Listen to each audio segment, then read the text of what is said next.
Manchurian ಅಂತಂದರೆ ಯಾರಿಗಿಷ್ಟ ಇಲ್ಲ ಹೇಳಿ.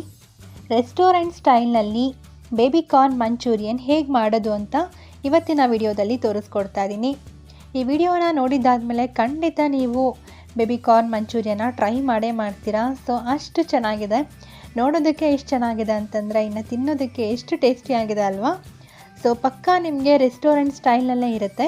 ನಾನು ತೋರಿಸಿದಂತಹ ಮೆಜರ್ಮೆಂಟ್ನ ಫಾಲೋ ಮಾಡಿದ್ರೆ ಪರ್ಫೆಕ್ಟಾಗಿ ಬರುತ್ತೆ. ಸೊ ತುಂಬ ಈಸಿಯಾಗಿ ಆ್ಯಂಡ್ ಕ್ವಿಕ್ಕಾಗಿ ಬೇಬಿ ಕಾರ್ನ್ ಮಂಚೂರಿಯನ್ ಹೇಗೆ ಮಾಡೋದು ಅಂತ ನೋಡೋಣ.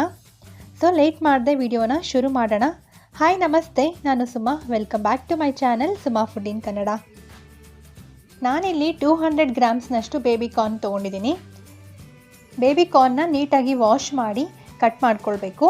ನೋಡಿ ಹೇಗೆ ಕಟ್ ಮಾಡೋದು ಅಂತ ತೋರಿಸ್ಕೊಡ್ತಾ ಇದ್ದೀನಿ. ಮೊದಲಿಗೆ ಈ ರೀತಿ 2 ಪೀಸಸ್ ಆಗಿ ಕಟ್ ಮಾಡ್ಕೊಳ್ಳಿ.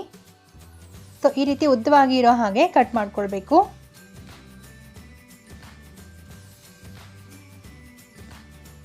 ಸೊ ಇದೇ ರೀತಿಯಾಗಿ ಉಳಿದಿರೋಂತಹ ಎಲ್ಲ ಬೇಬಿ ಕಾರ್ನ್ ಕೂಡ ಕಟ್ ಮಾಡಿ ಇಟ್ಕೊಳ್ಬೇಕಾಗತ್ತೆ. ನೋಡಿ ಈಗ ಎಲ್ಲ ಬೇಬಿ ಕಾರ್ನ್ ಕೂಡ ಈ ರೀತಿ ಕಟ್ ಮಾಡಿಕೊಂಡು ಇಟ್ಕೊಂಡಿದ್ದೀನಿ. ಈಗ ಒಂದು ಬೌಲ್ನಲ್ಲಿ 2 ಟೇಬಲ್ ಸ್ಪೂನ್ ಆಗುವಷ್ಟು ಮೈದಾ ಹಿಟ್ಟನ್ನು ಹಾಕೊಳ್ಳಿ. 2 ಟೇಬಲ್ ಸ್ಪೂನ್ ಆಗುವಷ್ಟು ಕಾರ್ನ್ಫ್ಲೋರ್, 1 ಟೀ ಸ್ಪೂನ್ ಆಗುವಷ್ಟು ರೆಡ್ ಚಿಲ್ಲಿ ಪೌಡರ್, ರುಚಿಗೆ ತಕ್ಕಷ್ಟು ಉಪ್ಪು, ಶುಂಠಿ ಬೆಳ್ಳುಳ್ಳಿ ಪೇಸ್ಟ್ 1 ಟೀ ಸ್ಪೂನ್ ಅಷ್ಟು ಹಾಕೊಳ್ಳಿ. ಫ್ರೆಶ್ ಆಗಿರೋಂತಹ ಶುಂಠಿ ಬೆಳ್ಳುಳ್ಳಿ ಪೇಸ್ಟನ್ನು ಹಾಕೊಂಡ್ರೆ ಟೇಸ್ಟ್ ತುಂಬಾ ಚೆನ್ನಾಗಿರುತ್ತೆ. ಈಗ ಇದನ್ನು ಮೊದಲಿಗೆ ನೀಟಾಗೆಲ್ಲ ಮಿಕ್ಸ್ ಮಾಡ್ಕೊಳ್ಬೇಕು. ಸ್ವಲ್ಪನೇ ನೀರನ್ನು ಚಿಮ್ಕಿಸ್ಕೊಳ್ತಾ ಹಿಟ್ಟನ್ನು ಕಲಿಸ್ಕೊಳ್ಬೇಕು. ಒಂದೇ ಸಲ ನೀರನ್ನು ಜಾಸ್ತಿ ಹಾಕೊಳ್ಳೋದಕ್ಕೆ ಹೋಗಬೇಡಿ. ನೋಡಿ ಕನ್ಸಿಸ್ಟೆನ್ಸಿ ಈ ಹದದಲ್ಲಿರಬೇಕು. ತುಂಬ ತೆಳುವಾಗಿ ಕಲಿಸ್ಕೊಳ್ಬಾರ್ದು. ತುಂಬ ತೆಳುವಾದರೆ ನಿಮಗೆ ಬೇಬಿ ಕಾರ್ನ್ಗೆ ಮಸಾಲೆ ಹಿಡಿಯೋದಿಲ್ಲ. ಸೊ ಈ ಕನ್ಸಿಸ್ಟೆನ್ಸಿನಲ್ಲಿದ್ದರೆ ಪರ್ಫೆಕ್ಟ್ ಆಗಿರುತ್ತೆ. ಹಿಟ್ಟನ್ನು ಕಲಸಿದಾದ್ಮೇಲೆ 20 ಸೆಕೆಂಡ್ಸ್ ಚೆನ್ನಾಗಿ ರೀತಿ ಬೀಟ್ ಮಾಡಿ, ಆಗ ಕನ್ಸಿಸ್ಟೆನ್ಸಿ ಕರೆಕ್ಟಾಗಿರುತ್ತೆ. ನೋಡಿ ಈಗ ಕಟ್ ಮಾಡ್ಕೊಂಡಿರೋಂತಹ ಬೇಬಿ ಕಾರ್ನ್ನ ಹಾಕ್ಕೊಳ್ಬೇಕು. ಬೇಬಿ ಕಾರ್ನ್ ಹಾಕ್ಕೊಂಡಿದ್ದಾದಮೇಲೆ ಚೆನ್ನಾಗಿದೆನ ಮಿಕ್ಸ್ ಮಾಡ್ಕೊಳ್ಬೇಕು.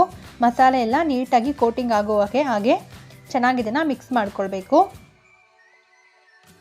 ಡೀಪ್ ಫ್ರೈಗೆ ಬೇಕಾಗುವಷ್ಟು ಆಯಿಲನ್ನು ಇಟ್ಕೊಂಡಿದ್ದೀನಿ. ಸೊ ಎಣ್ಣೆ ಚೆನ್ನಾಗಿ ಬಿಸಿ ಆಗಿದೆ.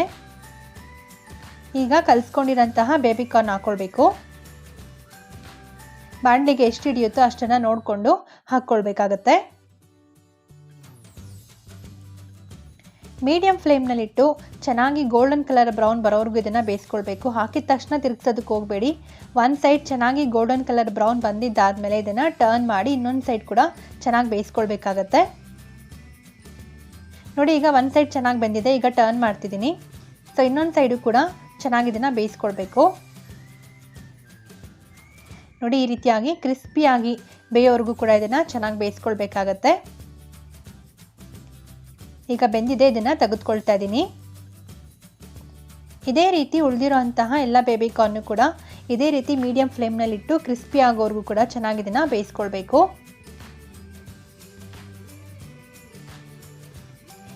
ಈಗ ಬೇಬಿ ಕಾರ್ನನ್ನು ಒಂದು ಬೌಲ್ಗೆ ಹಾಕೊಳ್ಳೋಣ.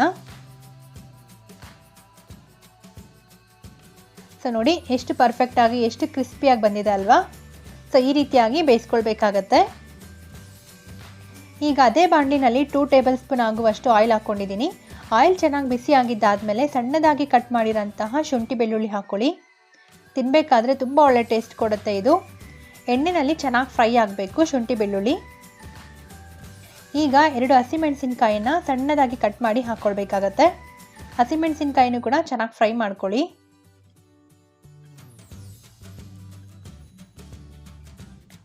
ನೋಡಿ ಒಂದು ಈರುಳ್ಳಿಯನ್ನು ಈ ರೀತಿ ಕ್ಯೂಬ್ಸ್ ರೀತಿಯಲ್ಲಿ ಕಟ್ ಮಾಡ್ಕೊಂಡಿದ್ದೀನಿ. ಸೊ ಈ ರೀತಿ ಕಟ್ ಮಾಡಿಕೊಂಡು ಒಂದು ಈರುಳ್ಳಿಯನ್ನು ಹಾಕ್ಕೊಳ್ಳಿ. ಕ್ಯಾಪ್ಸಿಕಮನ್ನು ಕೂಡ ಇದೇ ರೀತಿ ಕಟ್ ಮಾಡಿ ಒಂದು ಕ್ಯಾಪ್ಸಿಕಮನ್ನು ಹಾಕ್ಕೊಳ್ಳಿ. ಈರುಳ್ಳಿ ಮತ್ತು ಕ್ಯಾಪ್ಸಿಕಮ್ ಹಾಕಿದ್ದಾದಮೇಲೆ ಹೈ ಫ್ಲೇಮ್ನಲ್ಲಿ 15ರಿಂದ 20 ಸೆಕೆಂಡ್ ಇದನ್ನು ಫ್ರೈ ಮಾಡಿದ್ರೆ ಸಾಕಾಗುತ್ತೆ. ತುಂಬ ಫ್ರೈ ಮಾಡಬಾರ್ದು. ತಿನ್ನಬೇಕಾದ್ರೆ ಇದು ಕ್ರಂಚಿ ಆಗಿದ್ರೇ ನಿಮಗೆ ಟೇಸ್ಟಿ ಆಗಿರುತ್ತೆ. ಈಗ ಉಪ್ಪನ್ನು ಹಾಕ್ಕೊಳ್ಬೇಕು. ನಾವು ಆಗಲೇ ಹಿಟ್ಟನ್ನು ಕಲಿಸ್ಬೇಕಾದ್ರೆ ಸ್ವಲ್ಪ ಉಪ್ಪನ್ನು ಹಾಕಿದ್ವಲ್ಲ. ಸೊ ಈಗ ಈರುಳ್ಳಿ ಕ್ಯಾಪ್ಸಿಕಮ್ಗೆಲ್ಲ ಹಿಡಿಯೋ ಹಾಗೆ ಒಂದು ಅರ್ಧ ಟೀ ಸ್ಪೂನ್ನಷ್ಟು ಉಪ್ಪನ್ನು ಹಾಕ್ಕೊಳ್ಳಿ. ಟೊಮೆಟೊ ಸಾಸ್ ಹಾಕ್ಕೊಳ್ತಾ ಇದ್ದೀನಿ 1 ಟೇಬಲ್ ಸ್ಪೂನ್ನಷ್ಟು. Red chilli sauce 1 table spoon. Soya sauce 1/4 tea ಸ್ಪೂನ್ನಷ್ಟು, ವೆನಿಗರ್ ಹಾಕ್ಕೊಳ್ಳಿ ಒಂದು ಸ್ವಲ್ಪ, 1 ಟೇಬಲ್ ಸ್ಪೂನ್ ಕಾರ್ನ್ಫ್ಲೋರನ್ನು ನೀರಿನಲ್ಲಿ ಮಿಕ್ಸ್ ಮಾಡಿ ಹಾಕ್ಕೊಳ್ಳಿ. ಈಗ ಹೈ ಫ್ಲೇಮ್ನಲ್ಲಿ ಇಟ್ಟಿದ್ದನ್ನು ನೀಟಾಗಿ ಮಿಕ್ಸ್ ಮಾಡ್ಕೊಳ್ಬೇಕು. ಹಾಕಿರೋಂತಹ ಸಾಸ್ ಎಲ್ಲ ನೀಟಾಗಿ ಮಿಕ್ಸ್ ಆಗಬೇಕು. ಸೊ ಒಂದು 10 ಸೆಕೆಂಡ್ಸ್ ಹೈ ಫ್ಲೇಮ್ನಲ್ಲಿಟ್ಟು ಚೆನ್ನಾಗಿ ಇದನ್ನು ಮಿಕ್ಸ್ ಮಾಡ್ಕೊಳ್ಬೇಕು. ಈಗ ಫ್ರೈ ಮಾಡ್ಕೊಂಡಿರೋಂತಹ ಬೇಬಿ ಕಾರ್ನನ್ನು ಹಾಕ್ಕೊಳ್ಳಿ. ಮಿಕ್ಸ್ ಮಾಡಬೇಕಾದ್ರೆ ಯಾವಾಗಲೂ ಅಷ್ಟೇ ಹೈ ಫ್ಲೇಮ್ನಲ್ಲೇ ಇರಬೇಕು. ನೀವು ಲೋ ಫ್ಲೇಮ್ನಲ್ಲಿ ಇಟ್ಟಿದ್ದನ್ನು ಮಿಕ್ಸ್ ಮಾಡಿದ್ರೆ ಸಾಫ್ಟ್ ಆಗಿಬಿಡುತ್ತೆ. ಈಗ 1/4 ಟೀ ಸ್ಪೂನ್ನಷ್ಟು ಪೆಪ್ಪರ್ ಪೌಡರ್ ಹಾಕಿ ಹೈ ಫ್ಲೇಮ್ನಲ್ಲಿ ಚೆನ್ನಾಗಿ ಇದನ್ನು ಟಾಸ್ ಮಾಡಿ. ಸೊ ನಾವು ಹಾಕಿರೋಂತಹ ಸಾಸಸ್ ಎಲ್ಲ ಕೂಡ ಬೇಬಿ ಕಾರ್ನ್ಗೆ ಚೆನ್ನಾಗಿ ಹಿಡಿಯೋ ಹಾಗೆ ಮಿಕ್ಸ್ ಮಾಡಬೇಕು. ಈಗ ಕೊನೆಯದಾಗಿ ಸಣ್ಣದಾಗಿ ಕಟ್ ಮಾಡಿರೋಂತಹ ಕೊತ್ತಂಬರಿ ಸೊಪ್ಪನ್ನು ಹಾಕಿ ಮಿಕ್ಸ್ ಮಾಡಿದ್ರೆ ಬೇಬಿ ಕಾರ್ನ್ ಮಂಚೂರಿಯನ್ ರೆಡಿ ಆಗುತ್ತೆ. ನೋಡಿದ್ರಲ್ಲ ಎಷ್ಟು ಟೇಸ್ಟಿಯಾಗಿ ಎಷ್ಟು ಈಸಿಯಾಗಿ ರೆಸ್ಟೋರೆಂಟ್ ಸ್ಟೈಲ್ನಲ್ಲಿ ಬೇಬಿ ಕಾರ್ನ್ ಮಂಚೂರಿಯನ್ನ ಮಾಡ್ಕೊಳ್ಬಹುದು ಅಂತ. ಕೇವಲ ಅರ್ಧ ಗಂಟೆ ಸಾಕು ಈ ರೆಸಿಪಿಯನ್ನು ಮಾಡೋದಕ್ಕೆ. ಸೇಮ್ ರೆಸ್ಟೋರೆಂಟ್ ಸ್ಟೈಲ್ನಲ್ಲಿ ಮನೆಯಲ್ಲೇ ನಾವು ಬೇಬಿ ಕಾರ್ನ್ ಮಂಚೂರಿಯನ್ನ ಎಂಜಾಯ್ ಮಾಡ್ಬೋದು. ನಾನು ತೋರಿಸಿದಂತಹ ಮೆಜರ್ಮೆಂಟ್ನ ಫಾಲೋ ಮಾಡಿ ಪರ್ಫೆಕ್ಟಾಗಿ ಬರುತ್ತೆ. ಸೊ ಆಮೇಲೆ ನೀವು ರೆಸ್ಟೋರೆಂಟ್ಗೆ ಹೋಗಿ ಬೇಬಿ ಕಾರ್ನ್ ಮಂಚೂರಿಯನ್ನ ತಿನ್ನೋದೇ ಬಿಡ್ತೀರಾ. ಸೊ ಎಷ್ಟು ಈಸಿಯಾಗಿ ಮನೆಯಲ್ಲೇ ಮಾಡ್ಬೋದು ಅಂತ ಅನಿಸುತ್ತೆ ನಿಮಗೆ. ಸೊ ಖಂಡಿತವಾಗಲೂ ಈ ರೆಸಿಪಿಯನ್ನು ಟ್ರೈ ಮಾಡಿ ನಿಮ್ಗೆ ಹೇಗೆ ಬಂತು ಅನ್ನೋದನ್ನು ಕಮೆಂಟ್ ಸೆಕ್ಷನಲ್ಲಿ ನನ್ನ ಜೊತೆ ಫೀಡ್ಬ್ಯಾಕ್ ಕೊಡೋದನ್ನು ಮರಿಬೇಡಿ. ಈ ರೀತಿಯಾದಂತಹ ಸಿಂಪಲ್ ಆ್ಯಂಡ್ ಕ್ವಿಕ್ ರೆಸಿಪಿಗಳಿಗಾಗಿ ನಮ್ಮ ಚಾನಲನ್ನು ತಪ್ಪದೆ ಸಬ್ಸ್ಕ್ರೈಬ್ ಮಾಡಿ. ಹಾಗೂ ಈ ವಿಡಿಯೋ ಇಷ್ಟ ಆಗಿದ್ದಲ್ಲಿ ಈ ವಿಡಿಯೋವನ್ನು ಲೈಕ್ ಮಾಡಿ ನಿಮ್ಮ ಫ್ರೆಂಡ್ಸ್ ಹಾಗೂ ರಿಲೇಟಿವ್ಸ್ನೊಂದಿಗೂ ಶೇರ್ ಮಾಡೋದನ್ನು ಮರಿಬೇಡಿ. Thanks for watching this video.